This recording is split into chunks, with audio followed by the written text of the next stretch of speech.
Hello, Bonnie. Welcome to the podcast. Well, I'm really honored to be a guest on your show. Thank you for being here. I'm excited to talk with you. You are an influential coach when it comes to helping women in the workplace, helping women with their careers, redefining their careers. And I wanted to invite you on today to talk specifically about promotions and working our way up in the workforce, regardless of the age we are. And what a interesting, sometimes treacherous, and and sometimes difficult path to be on. Yeah, And it's full of yeah, landmines, I might add. full of landmines. It feels really timely to talk about this with you because I just started the book, The Heroine's Journey, Oh, mhm. that I'm integrating into the August issue of the magazine, the Living Wellness magazine. And what I love about the book and about the work that you do is that we're really talking about our feminine gifts. What is it that is uniquely our gifts to offer? But the road bumps we often run into is we're working in a man's world. So I'd love to hear your thoughts on that. Yes. Um, First of all, when you say our feminine gifts, it it just brings up the thoughts and the feelings of yes, yes, we do have so many feminine gifts, but often they're buried. And it's not just by the patriarchy. They're buried within ourselves, Leanne, and that we don't understand our value. We keep playing small.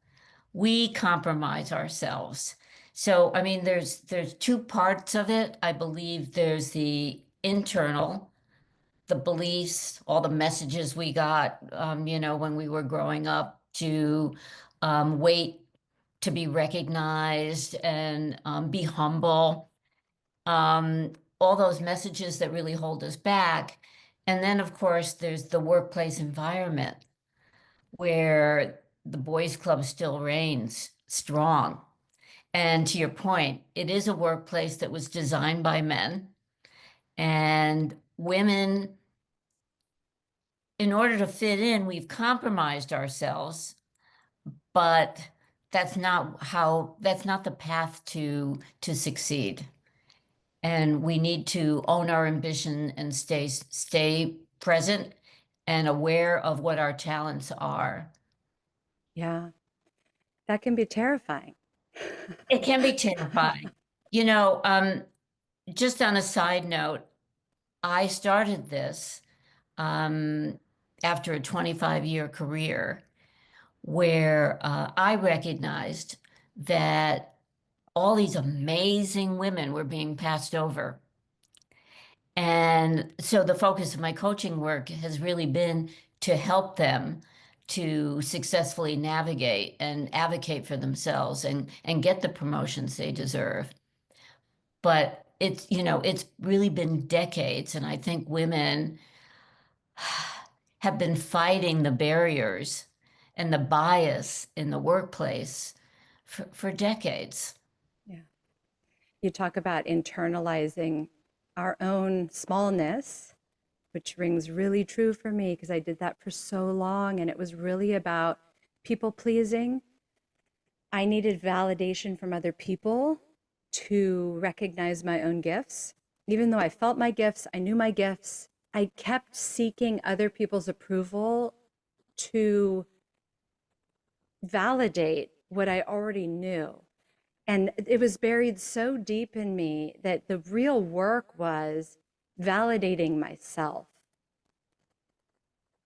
But there are many women who don't know their gifts. Part of my work is to help them learn their value proposition, how their work leads to successful business outcomes. Um, and that's what I have been teaching for since 2007 when I became a coach, because women have trouble advocating for themselves, promoting themselves, because it seems like bragging and it seems like me, me, me. But when you understand your value proposition, you see opportunities for how you can serve others, how you can help um, the business reach its objectives, how you can help your manager be successful based on how you do the work. So, I mean, this has been a challenge for a lot of women. I mean, I don't know how many women I've coached on this. It's difficult to do it on your own because what we're really good at, Leanne, our talent, is something that is innate within us. And we think anybody can do it Mm, mm. because it comes so easily to us. And so there's a coaching process to try to dig it out and really understand, no, it's not your job description. That's Yes. our comfort level. No, it's not an elevator pitch, which is very stylized and, I don't know, a sentence or whatever that really doesn't resonate with anyone. It's really how your work can help others, how your work can bring the business forward, etc. Yes, yes. I love that. This is really about our inborn natural gifts that each one of us has. Even if there's 10 other people that do what we do, Oh, nobody yeah, does it like you, right? exactly. And we take it for granted. So, to your point, if there are 20 people who have the same job description, your value proposition is still different Yeah, because of who you are and what you bring to the table that's unique. And once you do that, it's like an aha moment where it becomes much more easy to advocate for yourself because it's not me focused. yeah. So when we recognize that, when we start to see that we have a value proposition that's all our own, how do we bring that to the table when the environment at work may not be very friendly for you expressing your individuality or expressing your unique gifts? Like, how do we embody this and make traction without causing the wrong kind of awareness? Backlash. Yeah, exactly. Um, because it isn't necessarily focused um, on you. It's your work and how you do the work. And I have an exercise where once you discover, own your value proposition, how you can, what I call, connect the dots. If you're in a conversation with a key stakeholder and you asking, well, what are some of your current challenges? What are you working on? Is there something where you're stuck? Because maybe I can help. I can do this, this, and this for you. So it's taking that value proposition and putting it in the context of helping somebody else or the business reach its objectives. And it's easier, much easier to do in that kind of a situation. And it not only that, it's like, most people want to know what's in it for them. Mm-hmm. So that's why the elevator pitch falls flat all the time because people are like, yeah, yeah, yeah. Um, but when you're expressing it this way, when it's about, oh, you can help me do this, or you have this vision or this strategy that perhaps will help me, then people listen because it's about them. Yes. Make sense? Yes. So then the challenge would it be to, or the invitation maybe, would it be to figure out how it can be a win-win, that we're not just self-sacrificing for other people's wins. This was the trap I was in. I was self-sacrificing for other people's wins, thinking it would be reciprocated back to me at some point. And I arrived to 50 and realized that's never going to happen. So Well, I maybe, but you can't count on it, Leanne. You can't. The strongest relationships, and I'm sure you know this now, the strongest relationships are mutually beneficial. yeah, absolutely. Yes, indeed. So let's talk a little bit about gender in this equation. Uh, there is, has you going back to that inbred, inborn, internal ideas that we have that women have been conditioned to think even about themselves. We are the ones that we need to retrain, not the other sex, right? We need to get Well, into it's our own both. heads. Well, It's there's both. that. We have to start with ourselves, I imagine. Yeah. Um, so I mean, there's two things that seem to be marks that can be something that women need to overcome in addition to being female, is how old we are, the role that we play. So I'd love to have you loop in on gender and possibly how age plays into that as we develop our careers. It has been one of my favorite topics. And before I wrote my book, Not Done Yet, I did a lot of research on women over 50, which ended up being women at every stage of their career. Because I did a survey of over 900 women. It was a global survey from the ages of like 18 through 75. And I asked them their experiences in the workplace related to ageism. And what I found is instead of, well, it's just about women over 50, 60, whatever, women at every stage of their career experience ageism. When they're under 35, at least according to my research, 77% of women under 35 experienced ageism. How did that show up? They're too young to be taken seriously. They're not invited to meetings. Their opinions aren't valued. People say, "Oh, you don't have enough experience to bring anything to the table," right? It's similar to women at the other end of the spectrum who are 50 plus, who are no longer invited to meetings, whose opinions aren't respected anymore, etc. Um, so there's that, there's those two dynamics. And yet in the middle, when we are supposedly at our prime, around 35, to 45, and we choose to become a parent, we face the motherhood penalty, right? Where again, women aren't taken seriously if they decide to be a parent. It's assumed they're not as ambitious. They take a hit to their leadership status if they opt out. It's really hard to get back in. And so at every stage, my research shows at every stage, you're either too young or too old. Now, underlying under a lot of this is lookism. Mm, And that is when we are evaluated, that's discrimination based on our appearance. right. So we look too young. We show visible signs of aging. We now look too old.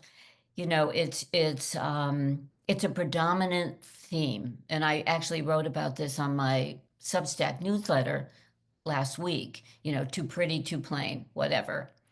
Um, what's interesting is not only your appearance says, well, you don't have the experience or you have too much experience, you're over the hill. You no longer come across as being competent when you show visible signs of aging.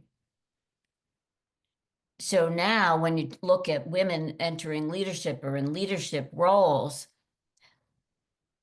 they face that every day. And there's a lot of stress and a lot of tension to maintain their status. Yeah. So what is this all rooted in? Like, what is the core of why this is happening? Because our society was so ingrained in in looks, in our appearance. Hmm. And we get messages from the first time we get a Barbie doll or whatever, um, that this is the way you're supposed to look. This is the way you're supposed to act. But when bombarded, Leanne, by messages every day, we turn on the TV, social media, um, it's everywhere that women need to be attractive to be successful. I mean, you even look at like news shows, right? The male anchors can stay forever. The women get sidelined Hmm. as they Yeah, age. yeah. Well, to put a finer point on that question, do you think it has to do with a fear of us? A somewhere there is this sense that if we are minimized or told that we are incapable or incompetent or too old, too young, that our real gifts of leadership might be minimized and not tapped. That assumes a lot of awareness that I don't think a lot of women make that connection until they actually experience it in the workplace, where they're not invited to the meeting, where they raise their hand in a meeting and they're easily dismissed. I think we don't go into it with that understanding, but once it starts to happen, and even, because I did so many interviews for my book, even as we start to experience it, we're like shocked. We're like, whoa, what? Last year I could do this and now this. So I think that one of the reasons why I wrote that book is to build awareness around it so that women can um, arm themselves for what's coming. Hmm. Yeah, beautiful. Um, you,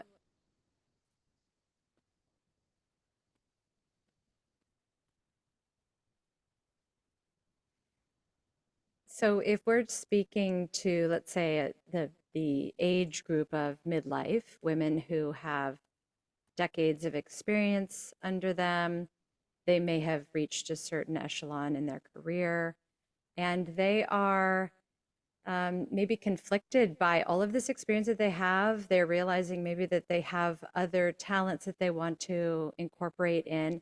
What are we doing in this kind of crisis season or this transformational season when we get to the middle of our career and one, we either want to make more of it, we want to be taken more seriously, we can feel our own experience, or two, we may want to pivot away and try something new because we're realizing our talents are multifaceted and maybe we want to try something new. Well, of course, sometimes we don't have the choice because a lot of women, I'm not sure how do you define midlife? 40 to 60. Okay. How do you Um, define midlife? huh? How do you define midlife? Um, Probably 40 to 50. Mm. Yeah. Um, I mean, that's a time in our life when we're usually conflicted if we're a parent and trying to juggle work and parenthood, um, can be really, really difficult and challenges our ambition. I mean, we want to be great at everything we do. We want to jump all in all the time.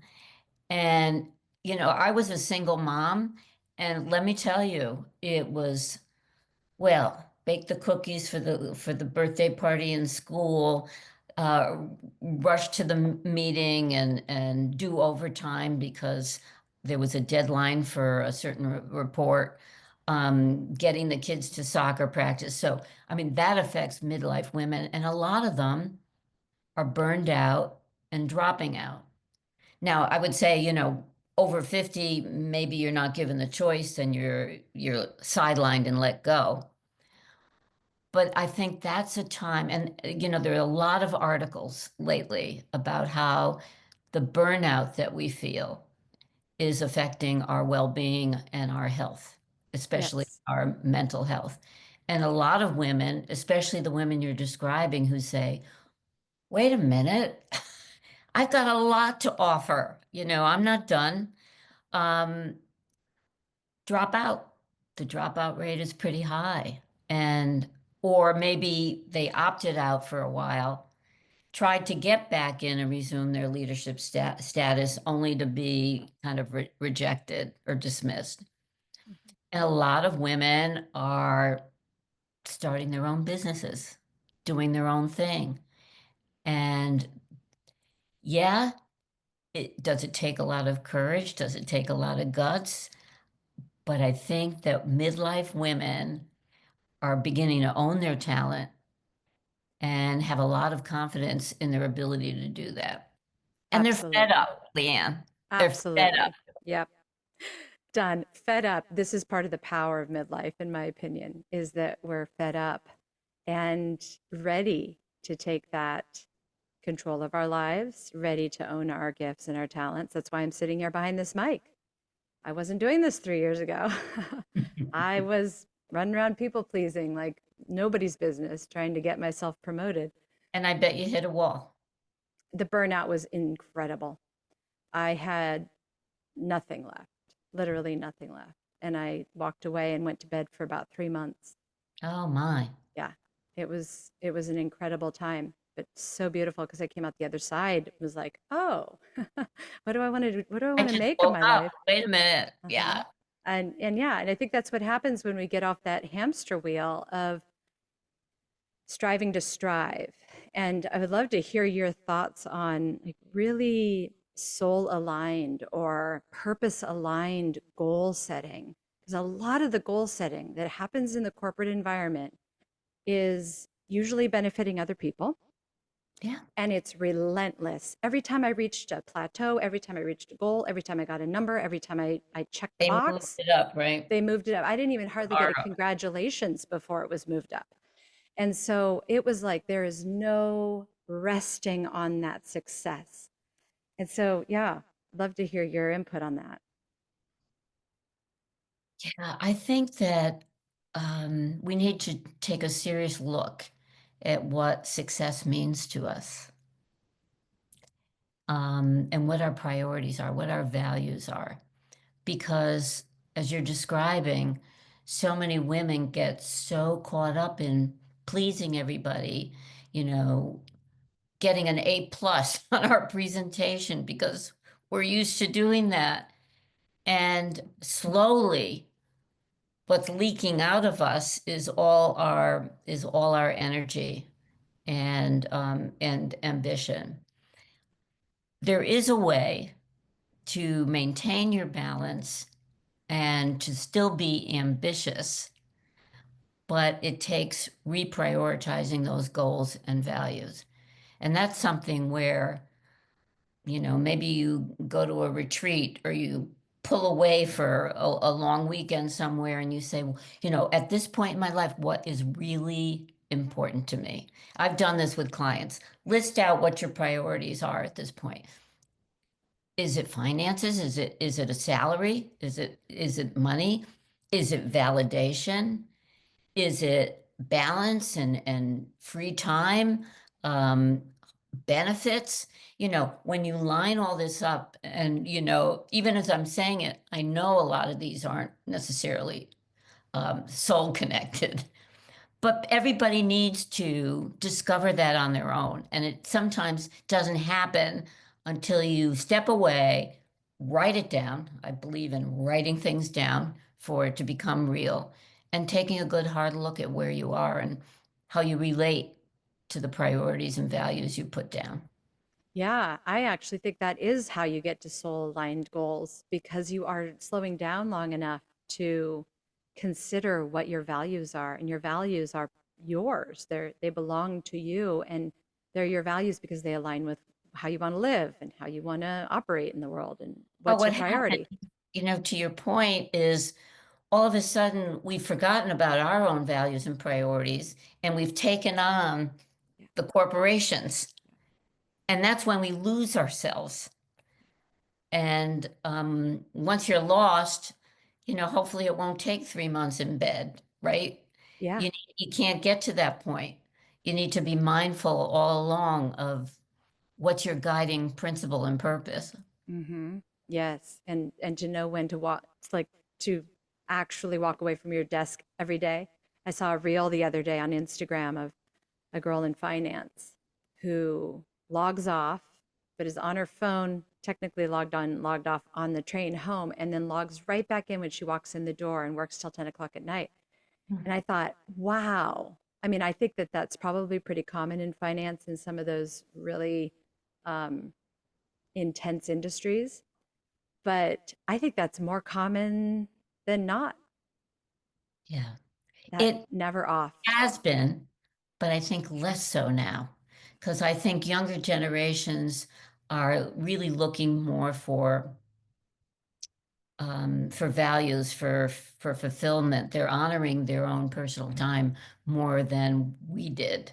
Because I mean, I don't know about you, but I just jumped in and wanted to do the best job I could do, and not even realizing that I was losing myself. Yeah, it's hard to see that because it does feel very fun and full of a lot Well, of and you're rewarded gumption. along the way. Oh, It's like, yeah. you get a little treat. It's like training a dog, right? Yes, yes, And you're like, oh, okay, I can do even better. And you're jumping up and down and you do a good job. Somebody hands you another little treat. yes. So let's translate that then into when we are actually advocating for our value or the promotion that we're really looking for. We see the thing, it's available to us, we think we're qualified, and we're starting to own our value as an individual. What what are the things that we need to have in place before going in and asking for that? What's the steps here? A couple of things. First, we need to understand the lay of the land. In my first book, Politics of Promotion, it was all about understanding the workplace dynamics. So, who are the decision makers and what's your relationship with them? How do women get promoted in this company? Who gets promoted and why? Is it different for a man from a woman, right? Who are the decision makers, the key stakeholders that are involved in this, and what are your relationships with them? So it's understanding all of that. What is the role? What is this role? And what is the company hoping to achieve? And then connecting, well, how can you help the company move forward if you're in that role? So understanding who has power and influence over it, what the workplace dynamics are, the politics, is really key. Next thing, what's in place should be a powerful network. Maybe mentors. I mean, if you're lucky enough to get a sponsor. But in my book, The Politics of Promotion, I actually have a network map where it's like your mini sales plan, where you identify people who have power and influence over the decisions, and you rank how much influence, and then you rank what your relationship is with them. And you look at it and you say, oh, I need to work on that because they're powerful and I don't have that much of, you know, a relationship with them. And you set out strategically and intentionally to build these mutually beneficial relationships over time, Mhm. because it may be more than one person. It may not just be your manager. It's somebody else. Other people need to advocate for you, as well as yourself. But when you're having these conversations and building these relationships, you are communicating your value. You are advocating for yourselves. It may not be slam bam. It's more subtle, but they will understand your value and being visible, Mhm. right? Knowing that visibility is the key. How do you show up in meetings? Do you do your homework? Look at the agenda. Who's going to be there? What ideas do you have that you can add during the meeting? Raising your hand, speaking up, not letting people take credit for that kind of thing. Looking for special projects. that within the company where you can volunteer and get visibility with perhaps key executives. So putting together a visibility plan is also important, but working on all of that. And, I'm sure you're aware and your listeners are aware too. It's not just you do the work and you ask for the promotion and you get it. Yeah. There's some strategy there Yes. and a bit of a longer game uh, is of that awareness and choosing carefully about what you do. I really like that. And so what happens when you do that and it doesn't work out the way you wanted it to? Mm. Are you advising before, like when you work with your clients, do you prep for that? And what advice might you give? Well, I could tell a story from my own career. Um, I was an assistant vice president for a national healthcare company, and I was very successful, won all the awards, went on all the trips, and met and exceeded all my goals for revenue and operation. And we had a merger, and all of a sudden I had a new boss who I didn't build a relationship with, but the merger created a new role that wasn't previously there, which is VP. So I was an AVP, VP. I immediately threw my hat in the ring, right? It's a long story that I outline in my book, my relationship with the boss who I couldn't stand, et cetera, et cetera. But bottom line for this discussion, I didn't get it. Even though I was the most qualified person by far, they brought in a man from another territory Mm. and then offered me a lateral move. Ooh, Yeah, that I had to move for, physically move mm, for it, move, that cuts waist deep. club, all of that. And it stung Yeah. because, then you start to do, how many millions of dollars have I brought into this company? Anyway, I reached out to my network, which Leanne was strong. It was, I was always working my relationships, etc. Mm. Not only in the company, but outside the company. And I reached out to a woman that I worked with who was my peer in the company previously, but she left and she was working elsewhere. And I was telling her, what happened. I hadn't left the company yet, but we were just talking about it. And she said, well, there's a CEO role here in this organization, and I think you should apply for it. Mm. So it wasn't posted. I mean, I never would have known about it, but I was hired and it was my network. It was networking. And it wasn't last minute.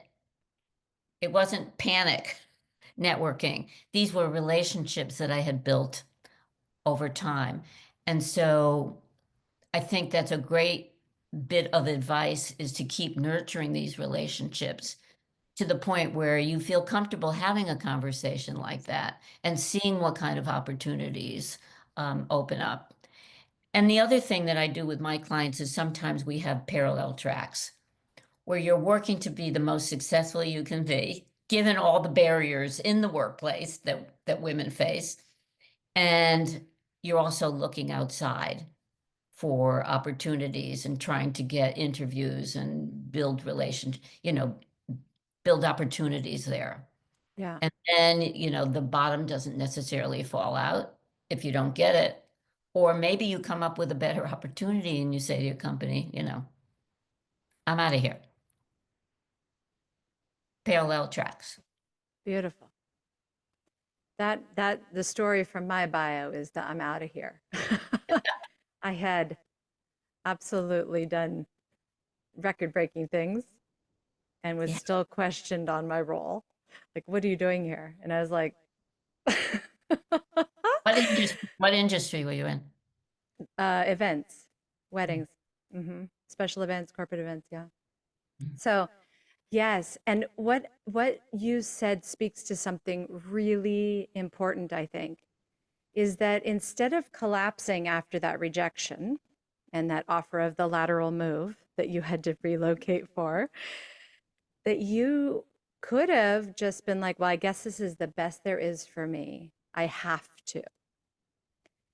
And you knew that wasn't true, which is why you started reaching out to this um, well-funded network you had of, that you had really fostered that. Um, you knew that you had value and there was value to offer somewhere. And while you weren't looking for that CEO job or position, it found you because that's what was meant to be your next step. Yeah. But what if you had collapsed into this, well, I guess I have to? The That's, opportunities that you might know, have been missed. that would take some work to dig oneself out of. Because once you go down that rabbit hole, it could take a long time to dig yourself out on your own, unless unless you have some support. A coach, a therapist, um, a mentor. and Yeah. and just keep moving towards the thing that you know is yours too, that you have value for, you have experience for, that like I think don't one of give the things, up. when I look back on my career, one of the patterns that I see is I always walk through an open door, or I opened the door. Hmm. Hmm. Hmm. And I always believed there was the potential of an open door. Once that door's bolted shut by your own making, it's difficult to push through. Yeah. Yeah. This is such valuable information, especially for younger listeners who are cultivating their career, to keep the eyes on the on the thing, right? To keep the head up and have the long game in mind, because so much of what you're talking about is this cultivation and awareness of your value as you're gathering it, as you're gathering that experience. So beautiful. I love this conversation. I'm really grateful for your wisdom. Is there any little nugget of wisdom you want to leave us as we end the conversation? Um,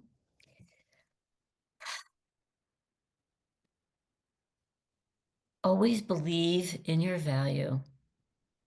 Don't let anybody sideline you, dismiss you, minimize you.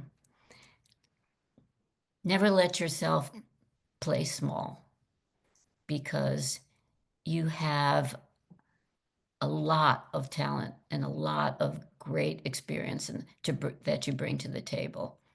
And, hold that within you and use that as your strength. Bravo. I love that. Thank you. If somebody would like to learn more about what you do or to get in touch with you, how can we find you? My website is bonniemarcusleadership.com. You can find me on Substack. I have weekly newsletter called Own Your Ambition, which is all about women's empowerment and gender related issues in the workplace. And that's Bonnie Marcus well, you can search for me, Yeah, on Substack. Yeah, Substack.com. perfect. Yeah. Um, I've got a podcast, Badass Women at Any Age. You can find on Apple Podcasts, where I interview uh, just incredible women who really do own their talent and ambition and make a difference in the world, often by overcoming challenges in their life and using their lessons to then help others. Great. I will link all of that in the show notes so we can find you easily. And I'm Thank- so, so grateful for your time. Thank you for being here with me. Thanks, Leanne. Until next time.